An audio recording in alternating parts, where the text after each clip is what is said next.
The capture commander Sarah Chen watched the stars outside the bridge windows of the Defiant. The small human ship moved quietly through empty space, far from home.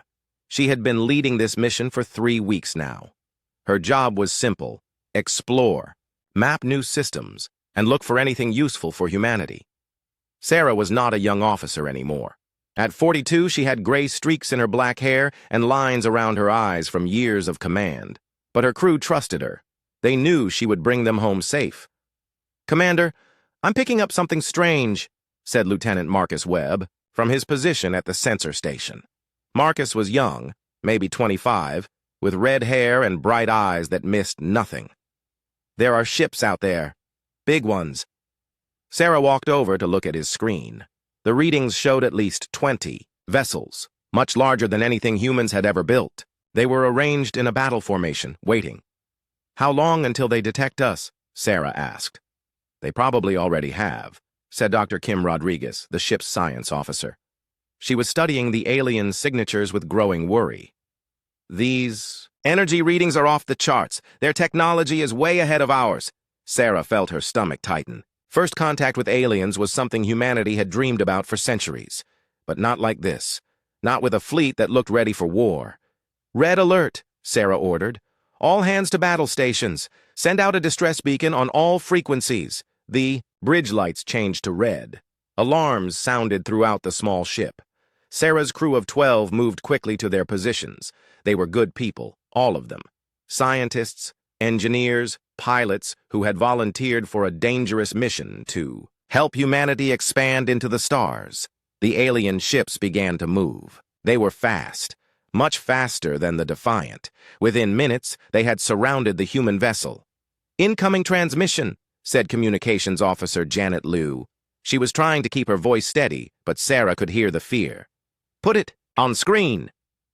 The main view screen flickered to life. What appeared made several crew members gasp. The alien was tall and thin with gray skin and 4 arms. Its eyes were black and cold. When it spoke, the words came through the universal translator, but the voice was harsh and metallic. "Primitive vessel, you have entered hegemony space without permission. Prepare to be boarded. Resistance will result in your destruction." Sarah stepped forward. "This is Commander Sarah Chen of the Earth ship Defiant. We are peaceful explorers. We didn't know this space belonged to anyone." The alien's expression didn't change. "Your ignorance is not our concern. You will surrender your ship and crew for processing. This is not a negotiation." Sarah looked at her bridge crew. They were scared, but they looked to her for leadership. She had promised to bring them home. She had to try. "We cannot surrender," Sarah said. "We are citizens of Earth. We have done nothing wrong." The alien made a sound that might have been laughter. "Earth is unknown to us. You are now property of the hegemony. Comply or be destroyed." The transmission ended. Sarah had seconds to make. A decision that would save her crew or doom them all. "Marcus, can we make it to hyperspace?" she asked quickly.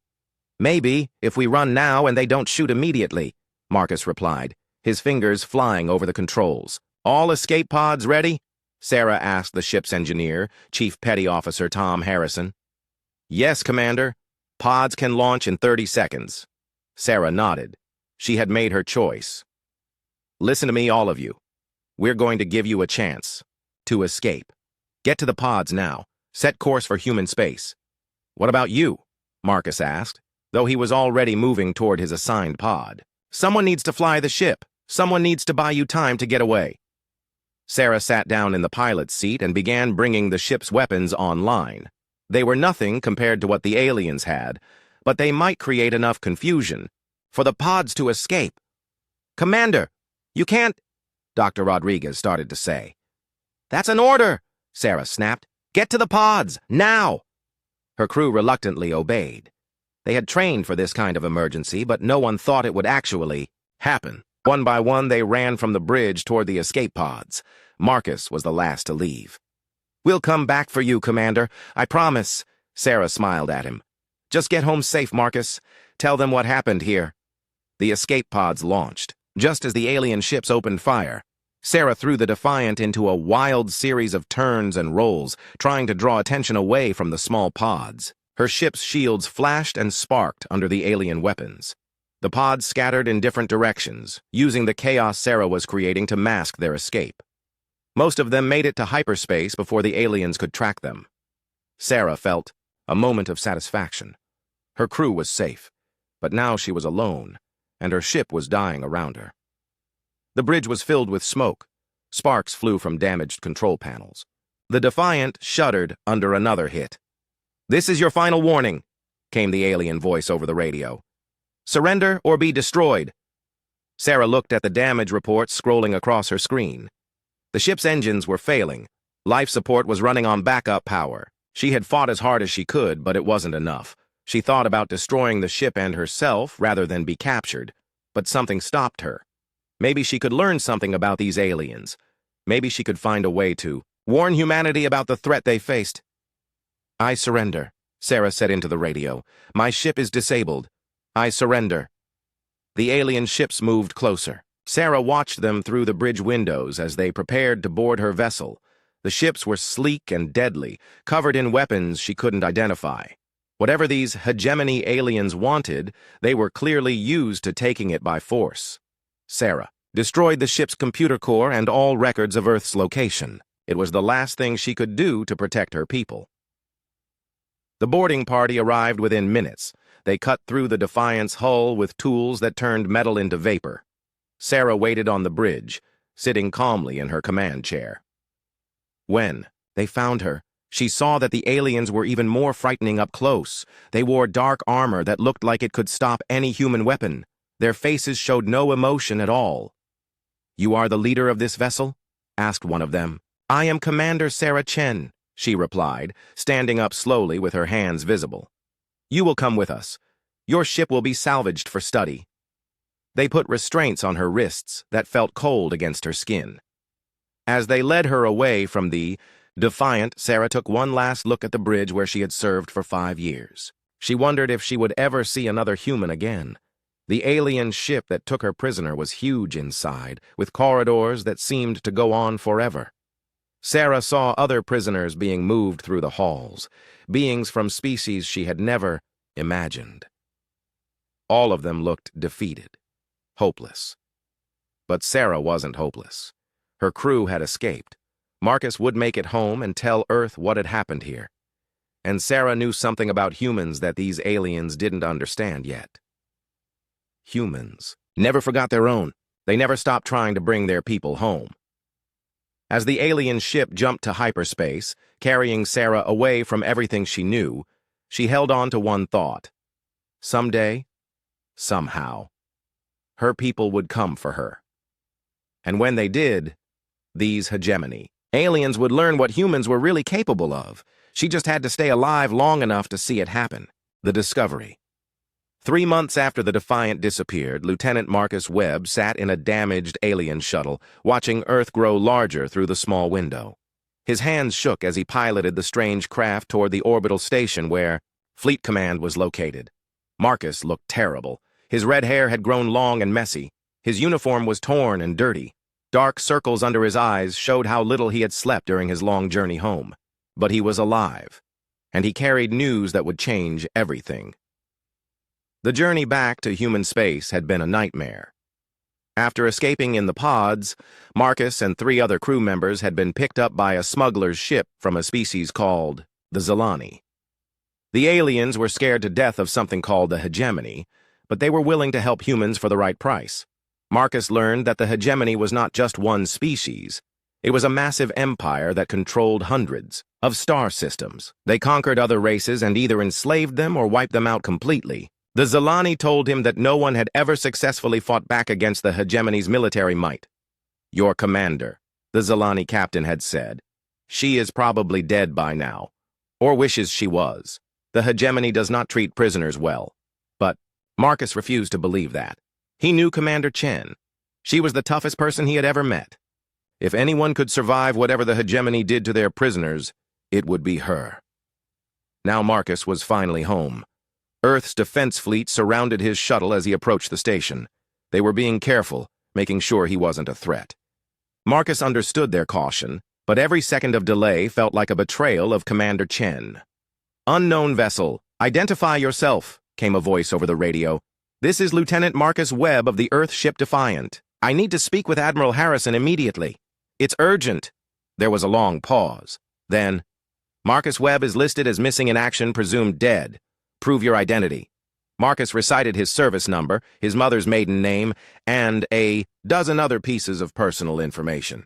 Finally, they let him dock at the station. Admiral Harrison was waiting for him in the docking bay. The Admiral was a big man with gray hair and kind eyes, but Marcus could see the shock on his face. The old man had obviously assumed that everyone from the Defiant was dead. "Marcus," the Admiral said, gripping his shoulder firmly. "My God, son, we thought you were gone. What happened out there?" Marcus straightened up as much as his exhausted body would allow. "Sir, we encountered an alien fleet. They called themselves the Hegemony. Commander Chen sacrificed herself so the rest of us could escape. She's still alive, sir. She's their prisoner." The Admiral's expression grew dark. "Come with me, Lieutenant. I want to hear everything." They walked through the station corridors toward Admiral Harrison's office. Marcus noticed that the base seemed busier than usual. There were more ships docked than he remembered, and everyone looked tense. "Sir," Marcus said as they walked, "has something else happened while I was gone?" Admiral Harrison nodded grimly. "We've had 3 more ships go missing in the outer systems. No distress calls, no wreckage found. Until now, we didn't know what happened to them." In the Admiral's office, Marcus told his story to a room full of senior officers. He described the alien fleet, the Hegemony's demands, and Commander Chen's sacrifice.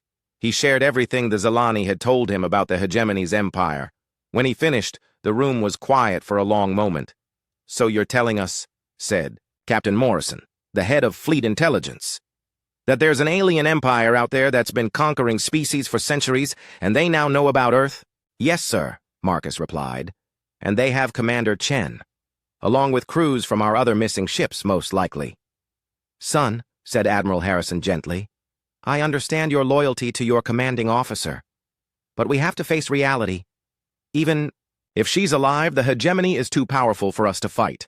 We need to focus on defending our own systems." Marcus felt anger rising in his chest. He had expected this reaction, but it still hurt to hear. "Sir, with respect, you don't know Commander Chen like I do. She saved 300 people during the Titan colony crisis. She pulled wounded soldiers out of burning ships during the Proxima War. In 15 years of service, she never left anyone behind. Not once." Marcus stood up, his voice getting louder. "She stayed behind so that we could escape. She gave up her freedom, maybe her life, for us. And now you want to just abandon her?" The officers in the room shifted uncomfortably. Admiral Harrison held up a hand for silence. "Marcus," the Admiral said quietly, "what exactly are you asking us to do?" Marcus met the older man's eyes. "I'm asking you to remember what makes us human, sir. We don't abandon our people. Ever. Not even when the odds are impossible." Admiral Harrison was quiet for a long moment, studying the young officer's face. Marcus could see the Admiral thinking, weighing options, calculating risks. Finally, the Admiral spoke. "Captain Morrison, I want everything we have on this Hegemony. Contact our deep space monitoring stations.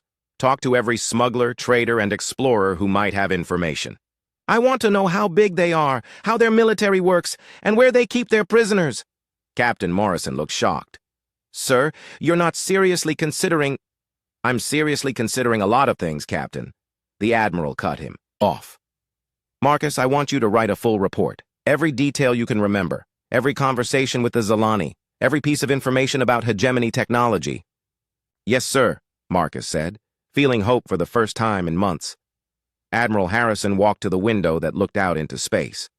"Gentlemen, I've been in this uniform for 35 years. I've seen wars and disasters and the worst that space can throw at us. But I've never had to tell a family that we abandoned their son or daughter because the enemy was too strong." He turned back to face the room. "Commander Chen is one of our finest officers. If she's alive, she's probably taking care of other prisoners, trying to keep their spirits up, planning some kind of resistance. That's the kind of person she is." The Admiral walked back to his desk and sat down heavily. "I'm not saying we're going to charge in with guns blazing. But we're going to find out where she is, and we're going to find out if there's any way to get her back. We owe her that much." Marcus felt tears in his eyes.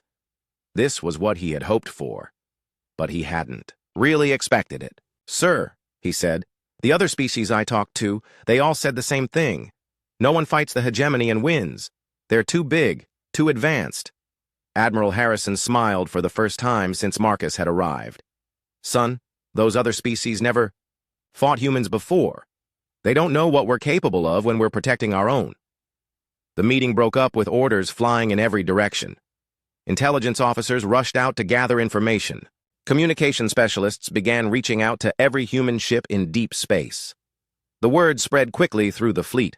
One of their own was in enemy hands, and they were going to find a way to bring her home. Marcus spent the next week writing his report and answering questions from specialists. But late at night, when the station was quiet, he would stand at the observation windows and look out at the stars. Somewhere out there, Commander Chen was probably looking at the same stars, wondering if anyone was coming for her. Marcus hoped she could somehow feel what was happening back on Earth.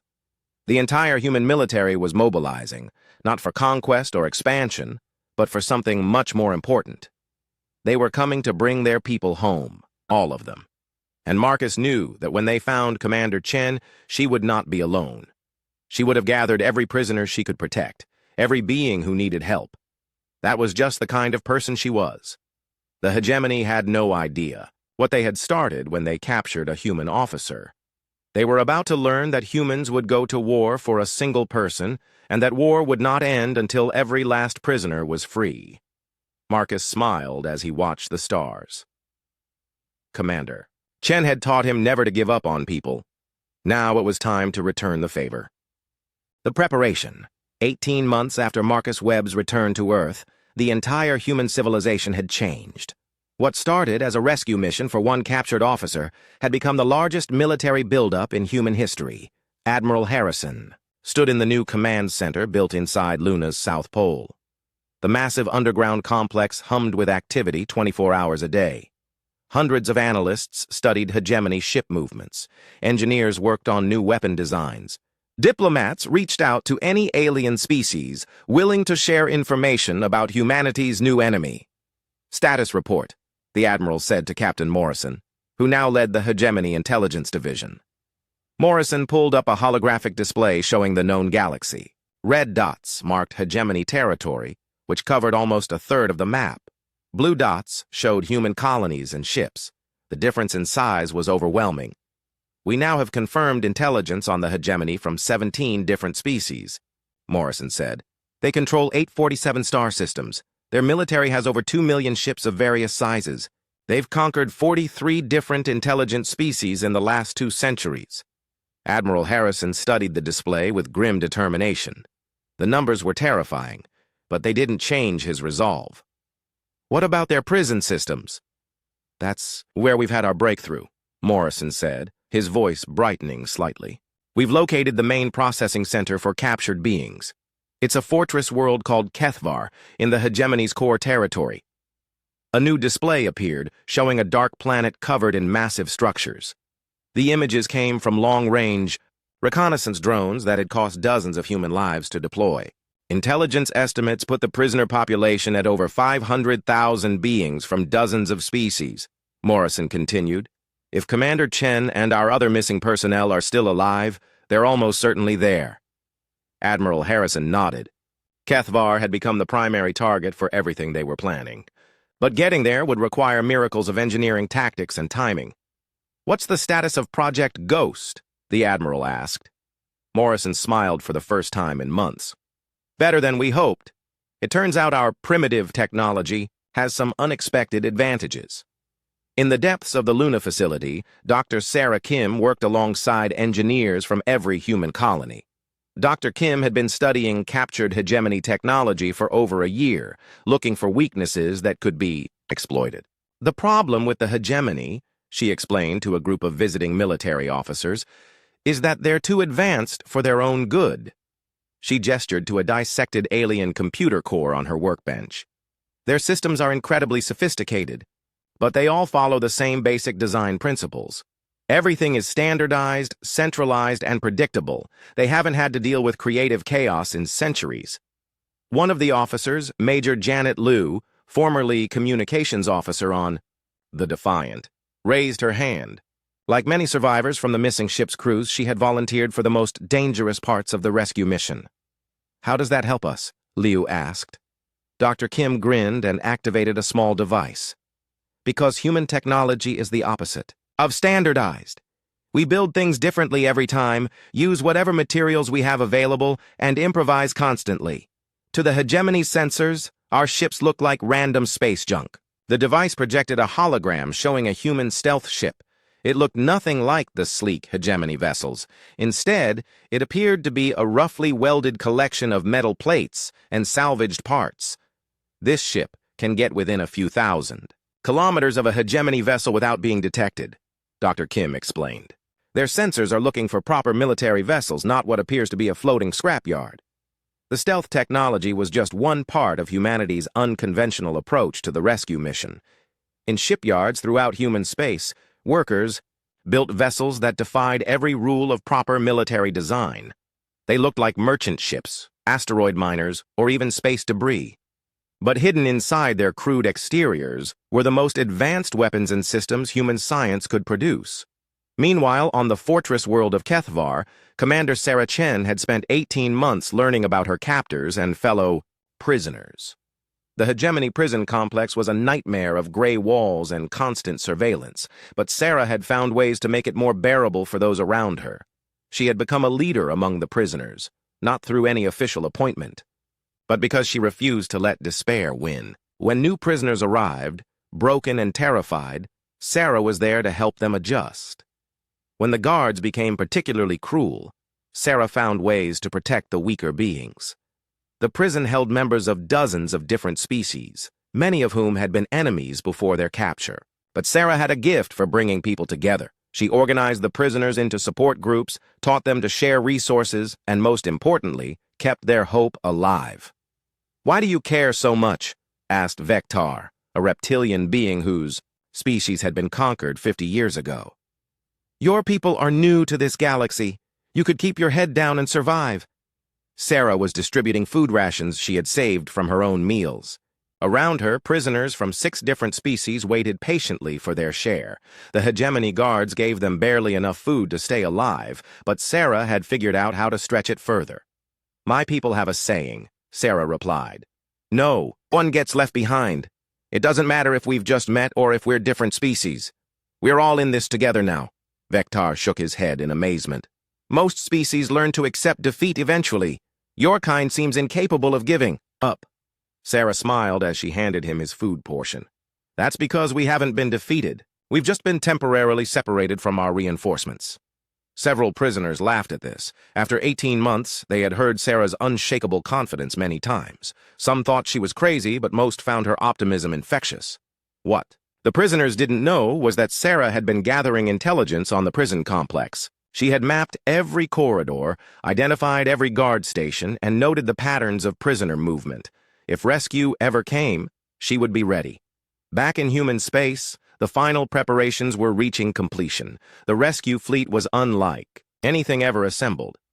Instead of one massive armada, humanity had built hundreds of small, fast ships that could operate independently. Each one looked different, carried different weapons, and could adapt to changing circumstances. Lieutenant Marcus Webb, now promoted to commander, stood on the bridge of his new ship, the Retribution. The vessel was designed specifically for the Kethvar mission. It could carry 50 passengers in hidden compartments, fight its way through heavy defenses, and if necessary, ram through enemy barriers. "All ships report ready," said his communications officer. Marcus looked at the tactical display showing the assembled fleet.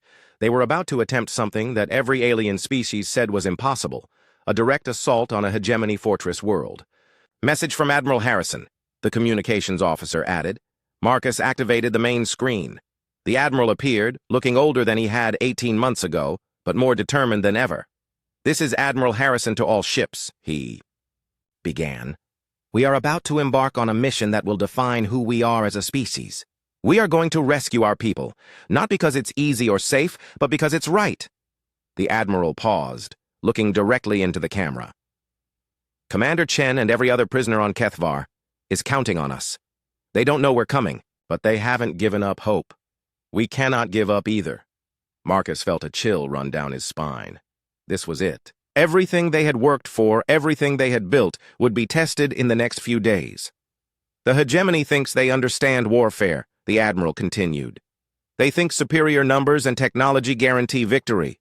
They're about to learn that they've never fought humans before. They've never fought people who refuse to abandon their own." The transmission ended, and Marcus turned to his crew. They were all volunteers, many of them friends and family of people being held on Kethvar. They knew the odds were terrible, but not one of them had hesitated to sign up. "You heard the Admiral?" Marcus said. "Let's go bring our people home." The human fleet jumped to hyperspace, beginning the long journey to Kethvar. Behind them, they left a civilization that had transformed itself in 18 months, from peaceful explorers to determined warriors. But they weren't going to war for conquest or resources. They were going to war for something much more powerful, the simple belief that no human being should face the darkness alone. And when they arrived at Kethvar, they would discover that their rescue mission had become something larger. It had become a revolution that would reshape the entire galaxy. The assault. The human fleet dropped out of hyperspace at the edge of the Kethvar system, and Commander Marcus Webb felt his breath catch in his throat. The fortress world was even more intimidating than the intelligence reports had suggested. Kethvar hung in space like a dark jewel, its surface covered in massive structures that stretched up into the atmosphere. Orbital platforms surrounded the planet, bristling with weapons and sensor arrays. The system was home to over 300 hegemony warships, each one larger and more powerful than anything in the human fleet. Sensors show approximately 500,000 life signs on the planet's surface, reported Lieutenant Davis, the Retribution's science officer. They're concentrated in the prison complexes. Marcus studied the tactical display. The odds were exactly as terrible as everyone had predicted. The human fleet consisted of 127 ships, most of them small and lightly armed. Against them stood the full might of a hegemony fortress system. But Marcus remembered something Commander Chen had taught him years ago. Sometimes the best strategy was to do what your enemy would never expect. "Signal the fleet," Marcus ordered. "Begin Operation Ghostwalker." Across the human formation, ships began to change. What had looked like a military fleet moments before now appeared to be a collection of civilian vessels, cargo haulers, and space debris. The human ships scattered in seemingly random directions, acting like panicked merchants who had accidentally stumbled into a restricted system. The hegemony defenders reacted exactly as human intelligence had predicted. The alien commanders saw what appeared to be a lost civilian convoy and dispatched patrol ships to capture them. It never occurred to them that anyone would be crazy enough to attack Kethvar with such a small force. While the hegemony ships chased what they thought were fleeing civilians, Marcus's ship Retribution used the confusion to slip past the outer defenses. Hidden inside fake cargo containers, the ship carried a very special passenger, Lieutenant Janet Liu, wearing a captured hegemony uniform and carrying forged identification. "Remember," Marcus said to Liu as she prepared to transfer to a stolen hegemony shuttle, "you have exactly 4 hours before the main attack begins. Find Commander Chen and as many other prisoners as possible. Get them ready to move." Liu nodded grimly. She had volunteered for what everyone knew was a suicide mission. Once she entered the prison complex, there would be no way to extract her if something went wrong. "Sir," she said, "if I don't make it out, tell my family I died trying to bring our people home." Marcus gripped her shoulder. "You'll make it out, Lieutenant, and you'll have Commander Chen with you when you do." Liu transferred to the hegemony shuttle and began her approach to Kethvar. Her heart pounded as she transmitted the forged codes that should get her past the planet's defenses. If the codes were wrong, if the hegemony had changed their procedures, she would be dead in seconds. The codes worked. Within an hour, Liu was walking through the corridors of the main prison complex, trying to look like she belonged there. The hegemony guards were used to seeing administrative personnel moving through the facility, and her uniform was perfect. Finding Commander Chen was easier than she had expected. After 18 months in the prison, Chen had become a legend among the prisoners. Everyone knew where to find her. Liu found Chen in what the prisoners called the Commons, a large area where different species were allowed to interact for a few hours each day. Chen was settling a dispute between two groups of prisoners, using a combination of diplomacy and quiet authority that Liu remembered from their days on the Defiant. Chen looked older and thinner than Liu remembered, but her eyes still held the same fierce determination. When Chen saw Liu approaching in a hegemony uniform, her expression didn't change, but Liu could see the recognition in her eyes. Liu walked past Chen without stopping, but whispered quietly, "Marcus kept his promise. We came back for you." Chen's face went pale, but she maintained her composure. She continued mediating the dispute as if nothing had happened, but Liu could see her mind working. Over the next 3 hours, word spread through the prison complex in ways the hegemony guards never noticed. Prisoners who had given up hope began to feel something they hadn't experienced in years, the possibility of freedom. Chen used her network of contacts to gather key individuals from every species in the prison. She didn't tell them exactly what was happening, but she gave them a message that sent electricity through the entire facility. "Today we remember who we were before they captured us," Chen told a gathering of prisoner leaders. "Today we remind the hegemony that some spirits cannot be broken." Meanwhile, above the planet, the human fleet was executing the most audacious military maneuver in galactic history. The ships that had scattered like frightened civilians were actually moving into position for a coordinated attack. They approached the orbital defenses from dozens of different angles, making it impossible for the hegemony to defend against all of them at once. The attack began at exactly 1400 hours, ship time. What the hegemony commanders had dismissed as space junk suddenly revealed hidden weapons and began hitting critical targets throughout the system. Marcus watched from the Retribution's bridge as human ships swarmed around the massive hegemony, vessels like angry wasps attacking elephants. The alien ships were individually superior to anything humanity had built, but they couldn't adapt quickly enough to the chaotic, improvised tactics the humans were using. "Direct hit on orbital platform. 7, reported his weapons officer. "They're venting atmosphere." "Good," Marcus replied. "Signal the boarding teams. It's time to go get our people." On the planet's surface, the prison complex erupted into controlled chaos. The hegemony guards suddenly found themselves facing uprisings in every section of the facility. Prisoners who had been passive for years were fighting back with improvised weapons and desperate courage. But this wasn't random violence. Chen had organized everything carefully. While some prisoners created distractions, others moved to secure key areas like the armory and communication center. Still others worked to free prisoners from the maximum security sections. "The humans kept their word," Chen told Vector as they fought their way toward the main prisoner dormitories. "They came back for me, and they're here for all of us." The reptilian being stared at her in amazement. "Your people attacked a hegemony fortress world for one captured officer?" "That's what humans do," Chen said, firing a captured hegemony weapon at a group of guards. "We don't leave our people behind. Any of our people." The fighting in space was unlike anything the galaxy had ever seen. The human ships moved in patterns that seemed random, but were actually carefully choreographed. They appeared and disappeared, struck from unexpected angles, and coordinated their attacks in ways that confused the hegemony's battle computers. Marcus's ship Retribution fought its way through the orbital defenses toward the planet's surface.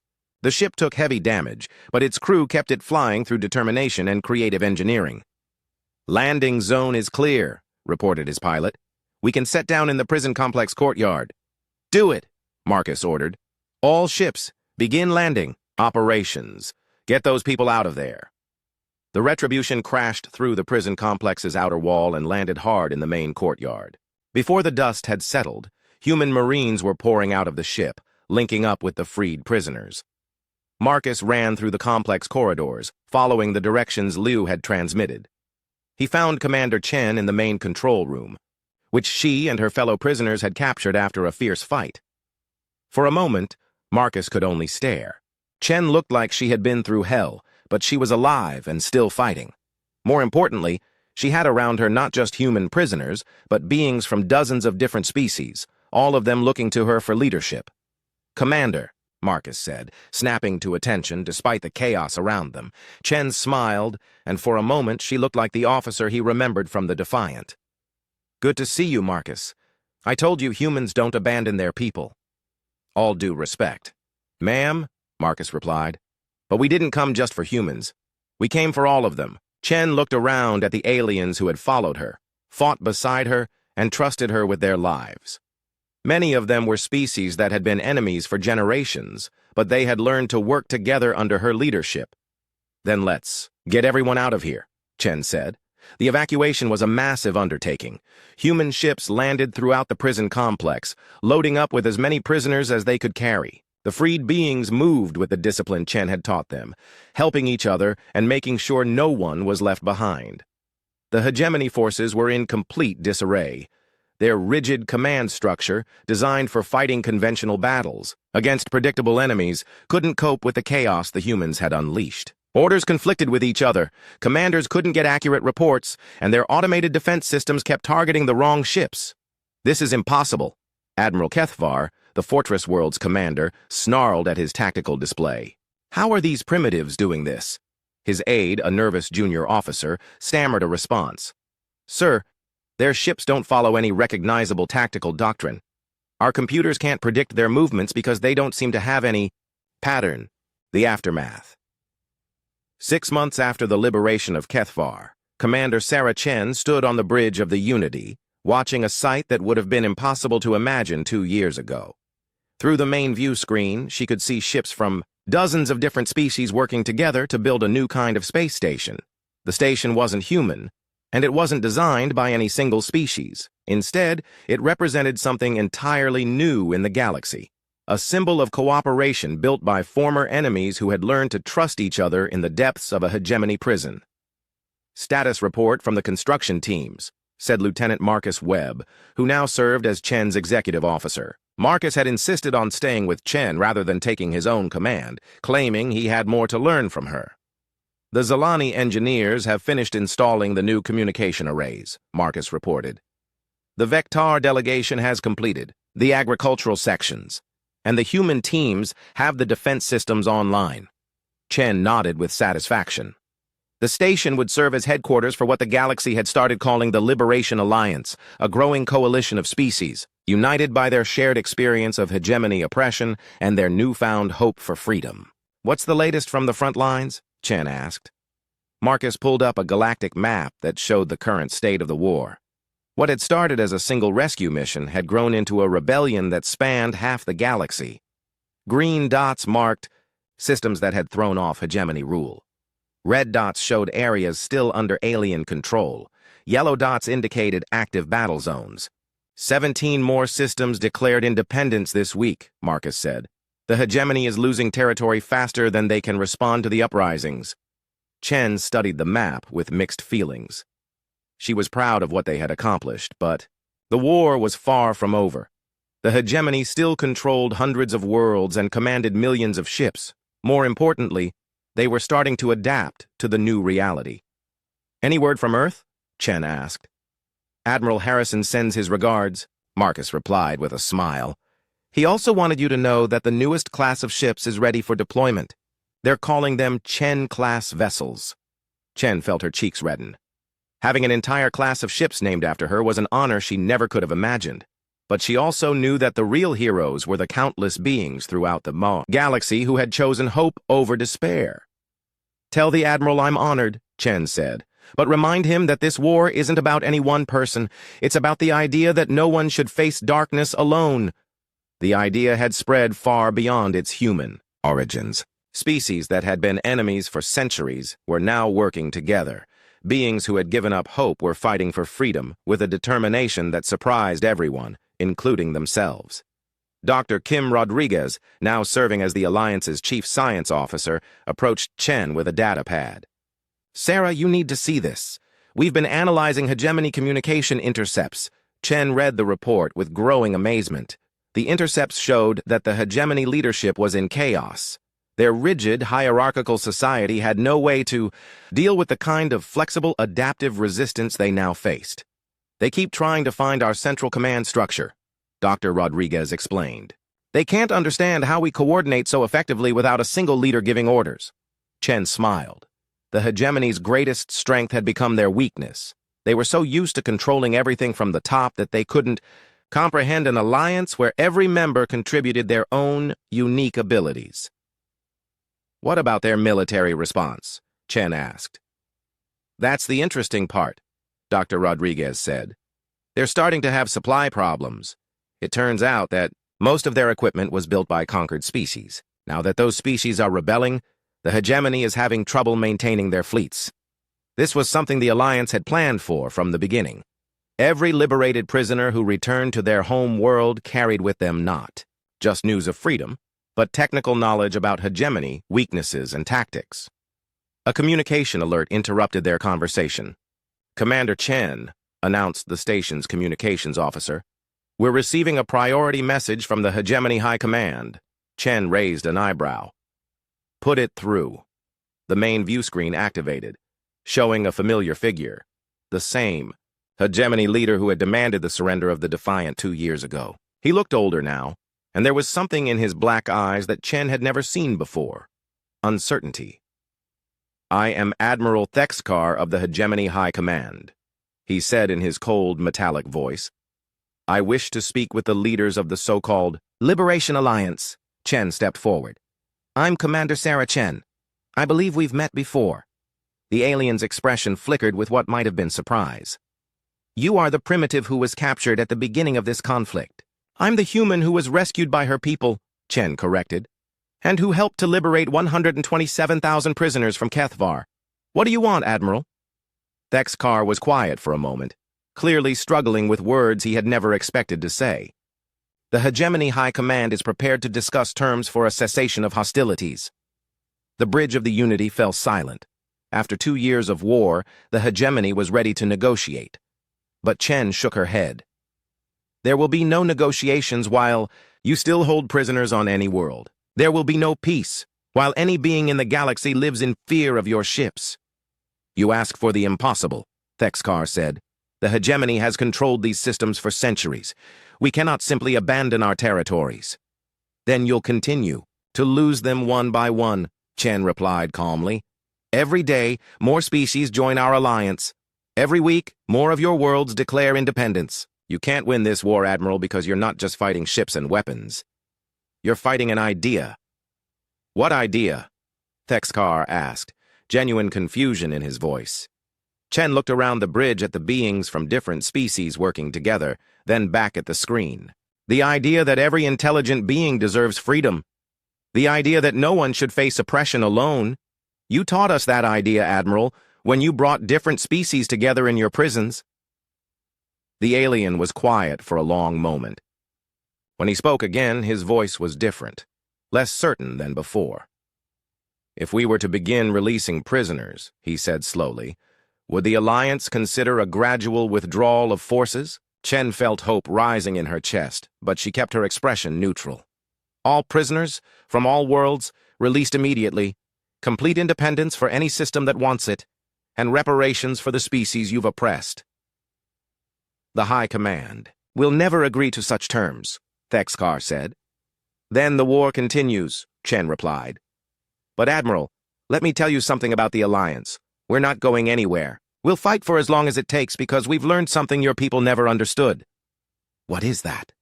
Chen smiled, thinking of all the beings who had fought beside her, all the species that had learned to trust each other, all the former prisoners who had become warriors for freedom. "We've learned that when you stand together, when you refuse to abandon each other, you become stronger than any empire. You become unstoppable." The transmission ended, leaving the bridge in thoughtful silence. "Do you think they'll accept our terms?" Marcus asked. Chen walked to the view screen and looked out at the construction work continuing around the station. Ships from dozens of species moved in careful coordination, building something new and hopeful. "Eventually," she said, "because they don't have a choice.